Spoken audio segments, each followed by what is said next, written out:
نحمده ونصلي على رسوله الكريم اما بعد فاعوذ باللہ من الشیطان الرجیم بسم اللہ الرحمن الرحیم رب اشرح لي صدری ویسر لي امری واحلل عقدۃ من لسانی یفقهوا قولی رب زدنی علما اللہم فقہنا فی الدین اللہم انی اسألک علما نافعا ورزقا طیبا وعملا متقبلا اللہم انفعنا بما علمتنا وعلمنا ما ينفعنا وزدنا علما اللہم انی اعوذ بک من علم لا ينفع ومن قلب لا يخشع ومن نفس لا تشبع ومن دعوت لا يستجاب لها ربی ہب لی حکم والحقنی بالصالحین واجعل لی لسان صدق فی الآخرین۔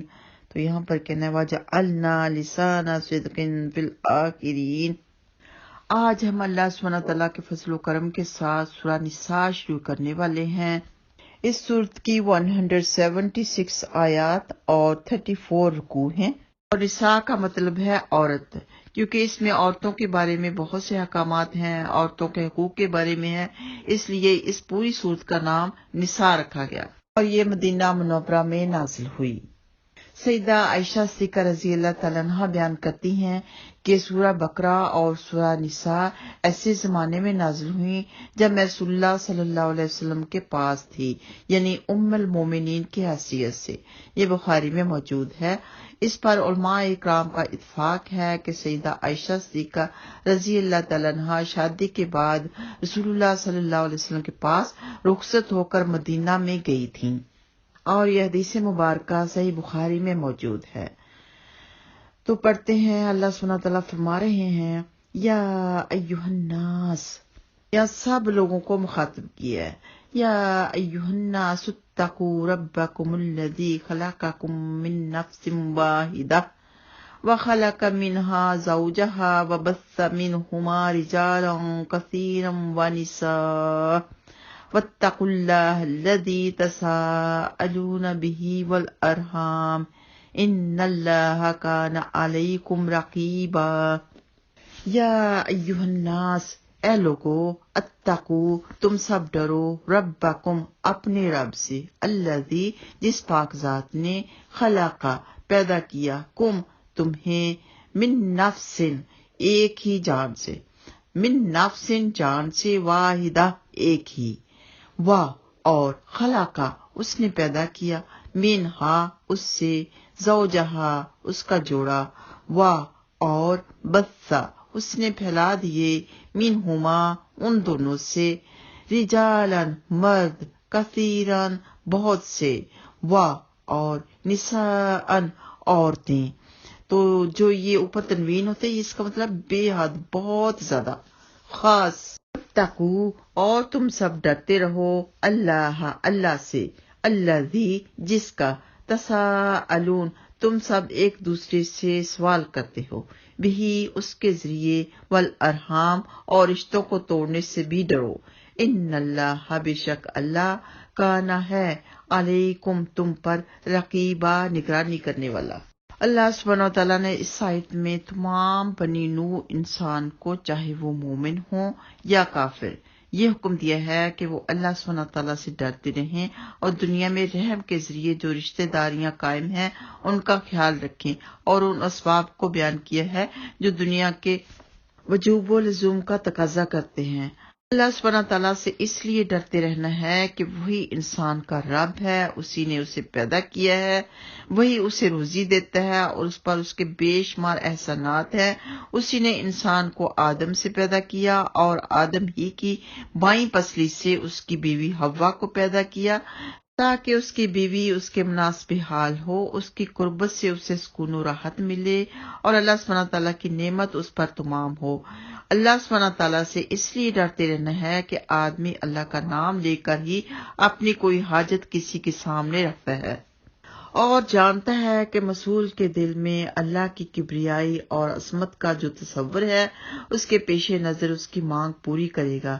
اللہ سبحانہ تعالیٰ کی اس عظمت و کبریائی کا تقاضا ہے کہ آدمی اس کی عبادت کرے اور اس سے ڈرتا رہے۔ آیت کریمہ کے آخر میں اللہ سبحانہ تعالیٰ نے فرمایا کہ اللہ تمہارے احوال و اعمال سے واقف ہے، اس سے ذرہ بھی پوشیدہ نہیں، اس لیے آدمی کو چاہیے کہ وہ اپنی زندگی اس طرح گزارے کہ اس کے دل و دماغ میں یہ بات ثبت ہو کہ اللہ سبحانہ تعالیٰ مجھے دیکھ رہا ہے اور میرے تمام اعمال اس کی نگاہ میں ہیں۔ یقین کریں اگر آپ کے دل میں یہ بات بیٹھ جائے کہ ہر وقت آپ کے دماغ میں ہو کہ اللہ سبحانہ تعالیٰ مجھے دیکھ رہا ہے، تو نہ آپ کوئی گناہ یا غلطی سب کے سامنے کریں اور نہ ہی اکیلے کریں۔ فرمایا خلقکم من نفس واحدہ، یعنی پوری نوع انسانی آدم علیہ السلام کی نسل سے ہے۔ سیدنا ابو ہریرہ رضی اللہ تعالیٰ عنہ بیان کرتے ہیں کہ رسول اللہ صلی اللہ علیہ وسلم نے فرمایا، روز محشر لوگ آدم علیہ السلام کے پاس جائیں گے اور کہیں گے، اے آدم، آپ انسانوں کے باپ ہیں اور آپ کو اللہ سبحانہ تعالیٰ نے اپنے ہاتھ سے بنایا ہے۔ یہ بخاری میں موجود ہے کہ سب سے پہلے حضرت آدم علیہ السلام کے پاس جائیں گے، پھر حضرت نوح علیہ السلام کے پاس، حضرت موسیٰ علیہ السلام کے پاس، حضرت عیسیٰ علیہ السلام کے پاس، آخر میں نبی پاک صلی اللہ علیہ وسلم کے پاس جائیں گے تو اللہ سبحانہ تعالیٰ انہیں مقام محمود کے شرف سے نوازیں گے۔ وہاں پر نبی پاک صلی اللہ علیہ وسلم اللہ سبحانہ تعالیٰ کو سجدہ کریں گے جب تک اللہ چاہے گا، اور ان کی دعا قبول ہوگی اور سب کا حساب کتاب شروع ہو جائے گا۔ اسی کو شفاعت کبریٰ کہتے ہیں۔ یہاں پر رشتوں کی اہمیت بے حد ہے۔ اللہ سبحانہ تعالیٰ کے نزدیک رشتوں کو توڑنا، ان سے قطعی تعلق کرنا گناہ کبیرہ ہے۔ اللہ سبحانہ تعالیٰ کو سخت ناپسند ہے یہ بات کہ رشتوں کو توڑا جائے۔ والارحام، فرمایا اور رشتوں کے قطعی کرنے سے بھی ڈرو، کیونکہ رشتے کا قطعی کرنا بہت بڑا گناہ ہے۔ رشتوں کے بارے میں حدیث کا جاننا بے حد ضروری ہے۔ سیدنا ابو ہریرہ رضی اللہ تعالیٰ عنہ بیان کرتے ہیں کہ رسول اللہ صلی اللہ علیہ وسلم نے فرمایا، بے شک اللہ سبحانہ تعالیٰ نے تمام مخلوق کو پیدا فرمایا۔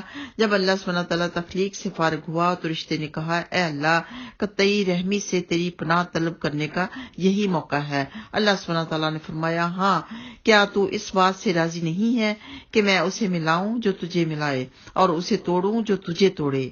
رشتے نے کہا، ہاں اے میرے رب، میں راضی ہوں۔ اللہ سبحانہ تعالیٰ نے فرمایا، تو بس یہ تیرے لیے ہے۔ رسول اللہ صلی اللہ علیہ وسلم نے فرمایا، اگر تم چاہو تو یہ آیت پڑھ لو، فَهَلْ عَصَيْتُمْ إِن تَوَلَّيْتُمْ أَن تُفْسِدُوا فِي الْأَرْضِ وَتُقَطِّعُوا أَرْحَامَكُمْ۔ یہ سورہ محمد آیت نمبر 22 ہے۔ پھر یقیناً تم قریب ہو اگر تم حاکم بن جاؤ کہ زمین میں فساد کرو اور اپنے رشتوں کو بالکل ہی قطعی کر دو۔ یہ بخاری میں موجود ہے۔ حدیثیں تو اور بھی بہت زیادہ ہیں، لیکن ایک اور حدیث پڑھ لیتے ہیں کہ سیدنا ابو ہریرہ رضی اللہ تعالیٰ عنہ بیان کرتے ہیں کہ رسول اللہ صلی اللہ علیہ وسلم نے فرمایا، رحم یعنی رشتہ اللہ سبحانہ تعالیٰ کے اسمی گرامی رحمان سے نکلا ہے۔ اللہ سبحانہ تعالیٰ نے رشتہ سے فرمایا تھا، جو تجھے ملائے گا میں اسے ملاؤں گا، اور جو تجھے قطعی کرے گا میں اسے قطعی کر دوں گا۔ یہ بخاری میں موجود ہے۔ اچھا، ایک چھوٹی سی حدیث اور پڑھ لیتے ہیں کہ سیدنا ابو ہریرہ رضی اللہ تعالیٰ عنہ بیان کرتے ہیں کہ رسول اللہ صلی اللہ علیہ وسلم نے فرمایا، جو شخص یہ چاہے کہ اس کے رزق میں فراخی ہو اور اس کی موت میں تاخیر ہو تو اسے صلہ رحمی کرنی چاہیے۔ یہ بخاری میں موجود ہے۔ اللہ سبحانہ تعالیٰ قرآن پاک کی ہر آیت پر عمل کرنے کی توفیق عطا فرمائے، قبول فرمائے، اور رشتہ داری کا خیال رکھنے کی، صلہ رحمی کرنے کی بھی توفیق عطا فرمائے، آمین یا رب العالمین۔ اگر آپ کی کسی کے ساتھ ناراضگی ہے تو آپ ان سے صلح کر لیں، آپ اپنے دل کو صاف کر لیں اللہ کی رضا کے لیے۔ اور یہ بھی حدیث ہے کہ جو رشتہ داری کا خیال رکھتا ہے اس کی عمر میں برکت ہوتی ہے، اس کے رزق میں برکت ہوتی ہے۔ اللہ اکبر۔ وآخر دعوانا ان الحمد للہ رب العالمین۔ السلام علیکم ورحمۃ اللہ وبرکاتہ۔